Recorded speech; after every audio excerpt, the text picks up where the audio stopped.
नमस्कार दोस्तों, स्वागत है आपका आज के मुख्य समाचार में, जिसमें सबसे पहली और बड़ी खबर में आपको बताएंगे कि क्या भारत में आ सकती है कोरोना की तीसरी लहर। ओमिक्रॉन के खतरे के बीच डब्ल्यूएचओ के शीर्ष अधिकारी ने दिया बड़ा जवाब। दूसरी बड़ी खबर में जिक्र होगा कि भारत ने पाकिस्तान के साथ प्रत्यक्ष युद्ध जीता है और परोक्ष युद्ध भी जीतेंगे, राजनाथ सिंह का बड़ा ऐलान। तीसरी बड़ी खबर में आपको बताएंगे कि चीन की घेराबंदी, अमेरिका ने चीन के हमले से ताइवान की हर हाल में रक्षा करने का किया वादा और जर्मनी ने उठाया ये बड़ा कदम। चौथी बड़ी खबर में जिक्र होगा कि हक मांग रहा बलूचिस्तान, ग्वादर में हजारों लोगों ने किया इस्लामाबाद के खिलाफ विरोध प्रदर्शन। और इसी के साथ पांचवी खबर में बताएंगे कि महादेव की शक्ति में मगन हुआ काशी, कल बाबा विश्वनाथ कॉरिडोर का होगा लोकार्पण। इसी के साथ जिक्र होगा एलआईसी का भी। एलआईसी ने लॉन्च किया है जबरदस्त प्लान, सिर्फ एक बार जमा करें पैसा और जिंदगी भर मिलेगा पेंशन, कैसे वो आपको बताएंगे। इसी के साथ आपको अगली बड़ी खबर में उत्तर प्रदेश के चुनाव के बारे में बताएंगे दोस्तों। 22 के रण से 24 के पिच की तैयारी, क्या मंदिर और एक्सप्रेसवे से सधेगा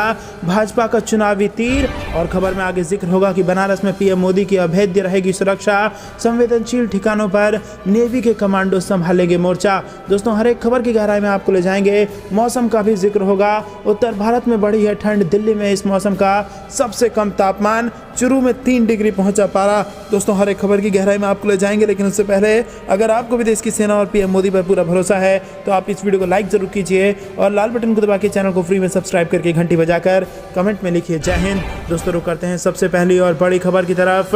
क्या भारत में आ सकती है तीसरी लहर। ओमिक्रॉन के खतरे के बीच डब्ल्यूएचओ के शीर्ष अधिकारी ने दिया ये जवाब। जी हां दोस्तों, आपको बता दें कि देश में कोरोना के नए वेरिएंट ओमिक्रॉन की एंट्री के बाद से तीसरी लहर को आशंका इसकी गहराने लगी है और कोविड के नए वेरिएंट ओमिक्रॉन, जिसे काफी संक्रामक माना जा रहा है, अब तक कम से कम 59 देशों में फैल चुका है। नए वेरिएंट ने भारत में तीसरी लहर की चिंता पैदा कर दी है और इस बीच विश्व स्वास्थ्य संगठन की साउथ ईस्ट एशिया के लिए regional director doctor Poonam Khetrapal ने कहा कि नए वेरिएंट का मतलब ये नहीं है कि चीजें बदतर होंगी, लेकिन निश्चित रूप से स्थितियां अधिक सुनिश्चित होंगी। वहीं आपको बता दें कि उन्होंने स्पष्ट किया है कि महामारी का खतरा भी बना हुआ है।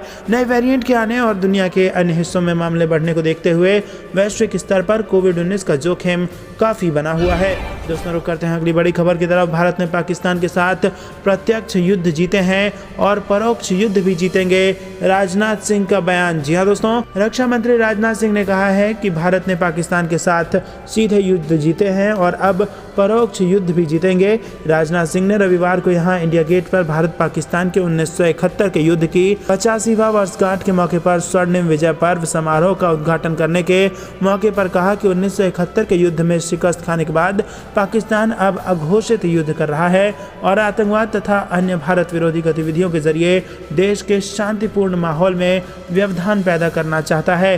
भारतीय सेनाओं ने उनके मंसूबों को नाकाम कर दिया था और अब आतंकवाद को जड़ से मिटाने का काम जारी है। हम उसके साथ सीधा युद्ध जीत चुके हैं और परोक्ष युद्ध में भी हमारी विजय होगी। राजनाथ सिंह ने पाकिस्तान की कट्टर भारत विरोधी भावना का जिक्र करते हुए कहा कि भारत के खिलाफ पाकिस्तान की कठोर भावना को इस तरीके से समझा जा सकता है कि वो अपनी मिसाइलों के नाम भी उन हमलावरों के नाम पर रखता है जिन्होंने भारत पर हमले किए थे और इनके नाम गौरी, गजनबी, अब्दाली रखे गए हैं, जबकि भारत ने अपनी मिसाइलों के नाम आकाश, पृथ्वी और अग्नि रखे हैं और हाल ही में हमने अपनी एक मिसाइल का नाम संत रखा है। उन्होंने 11 दिसंबर को helicopter launcher stand of anti tank नाशक मिसाइल के सफल परीक्षण के लिए रक्षा शोध एवं विकास संगठन यानी कि DRDO को बधाई दी है और इसे DRDO ने स्वदेशी तौर पर विकसित किया है। दोस्तों, रुक करते हैं अगली बड़ी खबर की तरफ। अमेरिका ने चीन के हमले से ताइवान की हर हाल में रक्षा करने का किया वादा, जर्मनी ने उठाया ये बड़ा कदम। जी हां दोस्तों, आपको बता दें कि अमेरिका ने ताइवान से वादा किया है कि वह चीन के हमले से उसकी हर हाल में रक्षा करेगा। इसके लिए अमेरिका ने ताइवान के साथ मौजूदा सामरिक करार को और मजबूती दी है। सीनेट की विदेशी मामलों का समिति को सहायक रक्षा मंत्री एली रेटनर ने बताया कि चीन के संबंध में अमेरिका ने अपनी रक्षा नीति में अमूलचूल परिवर्तन करते हुए ताइवान की सुरक्षा को शीर्ष प्राथमिकता दे दी है। एली रेटनर ने कहा कि ताइवान की रक्षा हिंद प्रशांत में व्यापक अमेरिकी हितों के लिए बेहद ज़रूरी है। उन्होंने बताया कि ताइवान की रक्षा के लिए अमेरिका और सहयोगियों ने इलाके में व्यापक सैन्य जमावड़ा किया है और उनके बयान से साफ पता चलता है कि अमेरिका ताइवान को चीन में फिर से मिलाने की कोशिश को किसी भी सूरत में कामयाब नहीं होने देगा। बाइडेन प्रशासन ने चीनी नीति में बदलाव किया है। वहीं बढ़ते तनाव के बीच चीन ने शुक्रवार को एक बार फिर ताइवान के वायु रक्षा पहचान क्षेत्र में 13 मिलिट्री एयरक्राफ्ट भेजे हैं और ये ऐसे वक्त हुआ है जब निकारागुआ ने ताइवान के साथ संबंध तोड़कर चीन संग राजनयिक संबंध स्थापित किए हैं। दोस्तों, रुक करते हैं अगली बड़ी खबर की तरफ। हक मांग रहा है बलूचिस्तान। ग्वादर में हजारों लोगों ने किया इस्लामाबाद के खिलाफ विरोध प्रदर्शन। जी हाँ दोस्तों, बलूचिस्तान के ग्वादर में अधिकारों के लिए शुरू किए गए आंदोलन में लोगों की भागीदारी बढ़ती जा रही है।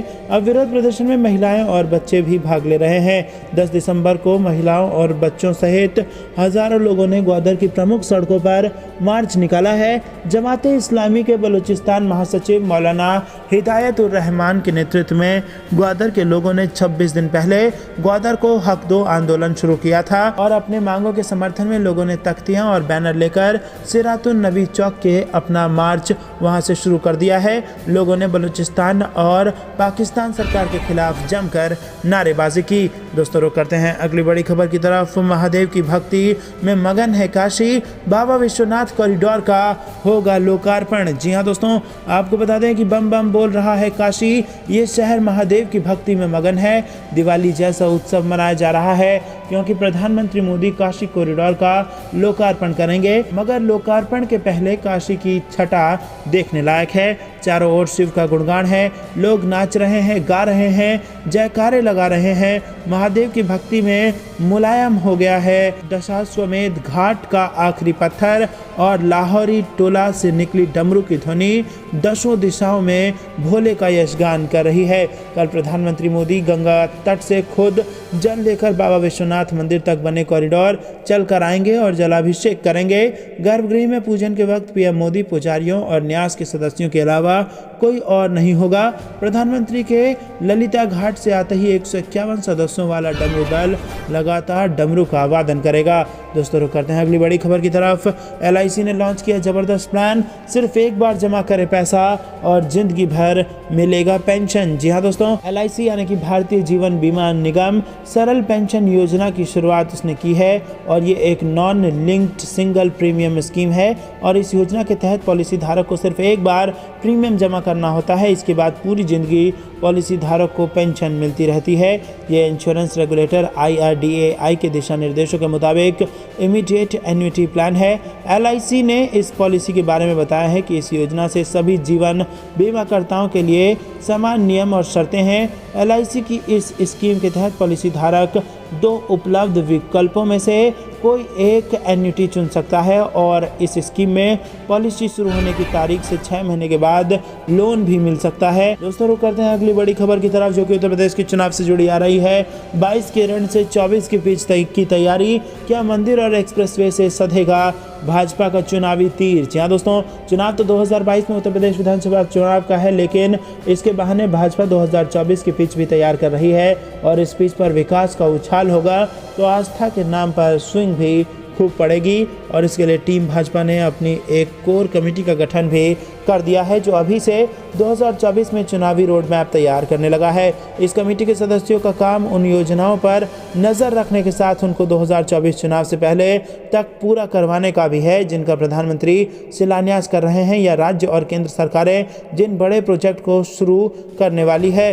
वहीं उत्तर प्रदेश में विधानसभा चुनावों का माहौल बनाने की शुरुआत तो भारतीय जनता पार्टी ने विकास के मॉडल के साथ की है। यही वजह है कि प्रधानमंत्री नरेंद्र मोदी ने सितंबर से बनी चुनावी माहौल से अब तक उत्तर प्रदेश में जितने दौरे किए हैं वो सभी विकास के नाम पर शुरू हुए प्रोजेक्ट के उद्घाटन और शिलान्यास से ही हुए हैं। इसमें कुछ प्रोजेक्ट का शिलान्यास हुआ तो कुछ का उद्घाटन भी किया गया। दोस्तों रुक करते हैं अगली बड़ी खबर की तरफ। उत्तर भारत में बढ़ी ठंड, दिल्ली में इस मौसम का सबसे कम तापमान चुरू में 3 डिग्री पहुंचा पारा। जी हाँ दोस्तों, आपको बता दें उत्तर भारत के मौसम ने दिसंबर के महीने में अपना रंग दिखाना शुरू कर दिया है। तापमान में गिरावट आने के साथ सर्दी बढ़ रही है। मौसम पूर्वानुमान एजेंसी स्काईमेट के मुताबिक आगामी दिनों में ठंड और बढ़ने की संभावना है। राष्ट्रीय राजधानी दिल्ली में सुबह मौसम का सबसे कम तापमान दर्ज किया गया है। दिल्ली में न्यूनतम तापमान 6.4 डिग्री सेल्सियस दर्ज किया गया है, जो मौसम के औसत से करीब 3 डिग्री सेल्सियस कम है। आईएमडी के मुताबिक राष्ट्रीय राजधानी में अधिकतम तापमान सामान्य से 2 डिग्री अधिक यानी कि 24 डिग्री सेल्सियस दर्ज किया गया है। वहीं पहाड़ों की तरफ से आ रही ठंडी हवाओं ने राजधानी का प्रदूषण काफ़ी कम कर दिया है। दिल्ली का 24 घंटे का औसत वायु गुणवत्ता सूचकांक 281 दर्ज किया गया है, जो खराब श्रेणी में आता है, जबकि गाजियाबाद में 264, नोएडा में 218 और फरीदाबाद में 221 वायु गुणवत्ता सूचकांक यानी एयर क्वालिटी इंडेक्स दर्ज किया गया है। सरकार की वायु गुणवत्ता पूर्वानुमान agency system for air quality and weather forecasting and research यानी कि सफर ने कहा है कि 15 दिसंबर से हवा की गुणवत्ता में सुधार होने की उम्मीद है। दरअसल तेज हवा की गति के कारण